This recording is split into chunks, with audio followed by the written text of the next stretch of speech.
Can anyone hear me? This is Sector 7. The usual broadcast points are down, so I'm trying a new frequency.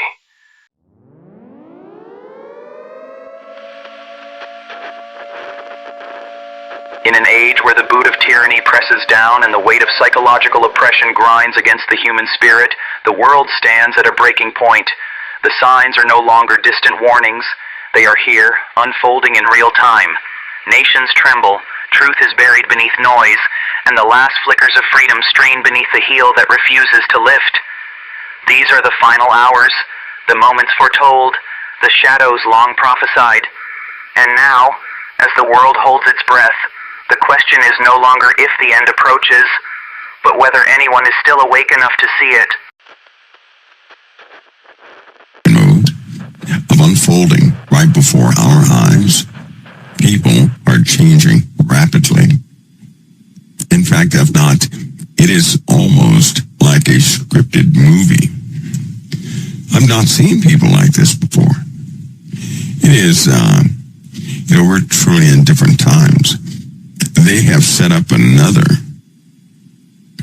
council, another team for aliens. You guys are about to learn on the world stage.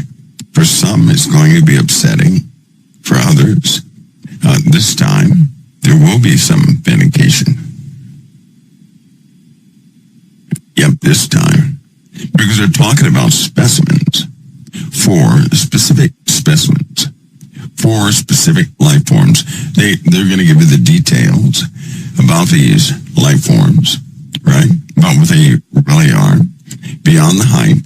Beyond the rhetoric. Beyond the fanciful ideas that are out there. Right? They're going to give you guys the real deal, and people are going to have to deal with that. You know what I believe was happening? This is going to sound wild. I believe that humanity is past the point, right? The clock has actually run out, and these things are going to introduce themselves. I believe that's what's happening. I know a lot of people have been seeing things in the skies, and if I were to analyze certain videos, and in fact, I'm going to bring that to the table for you guys for Midnight Hours, that some of you guys, you see videos of these things, and some people think they're real, some people don't know. I'm willing to give an evaluation of those videos to let you guys know, because most of these videos I can identify, right? Not as some otherworldly thing, but I can identify them, right? Helicopters in formation,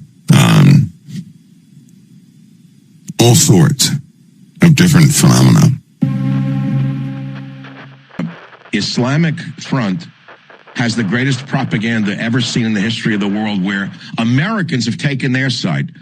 Imagine a nation that has just slaughtered 10 to 30,000 protesters is now considered the good guy by all of these people who don't see the big picture, don't know history, don't care.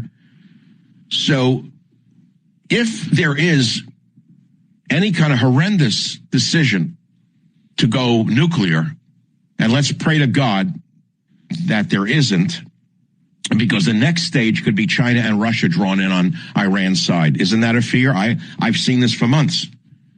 That's what the mainline war games show by the top experts. Well, Iran is an ally of Russia and of China. So it doesn't take a genius to understand that they're an allied conglomerate, that if this gets to a nuclear level, they're going to enter the fray.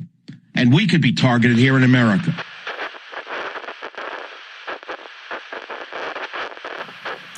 You will most certainly die a slave. Okay? You are in chains right now, and the entire world can see that perfectly. At best, what you can hope for in this moment is that maybe one day upon the college campuses that you so deeply cherish, they'll teach all about your now tarnished legacy as the perfect modern day example of Plato's allegory of the cave. You're familiar with that one? The prisoner chained in a cave, multiple prisoners chained in a cave with a fire burning behind them, mistaking shadows on the wall for reality. And when one of those prisoners escapes and makes it outside of the cave and into true daylight and sees, oh wait, that's not reality, and they return and they try to tell the other prisoners, no, there's truth and there's actual reality outside. They fight that person. They don't believe it. They call that person crazy. That's you. You are chained inside of a cave right now. And who's making those shadows on the wall, right? At best, the annals of history, I think within them you will be relegated to a philosophical discussion. The madness of President Trump.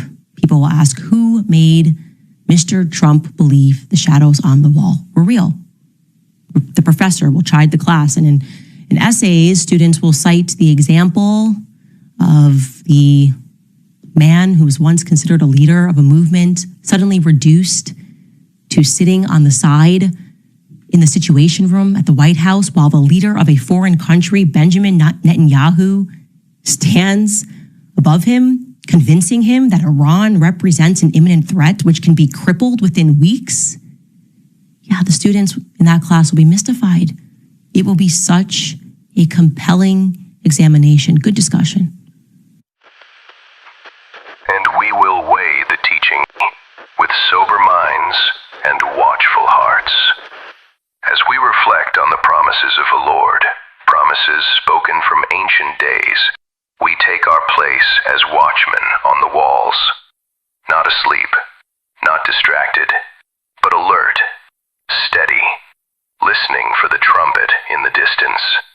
The signs are before us.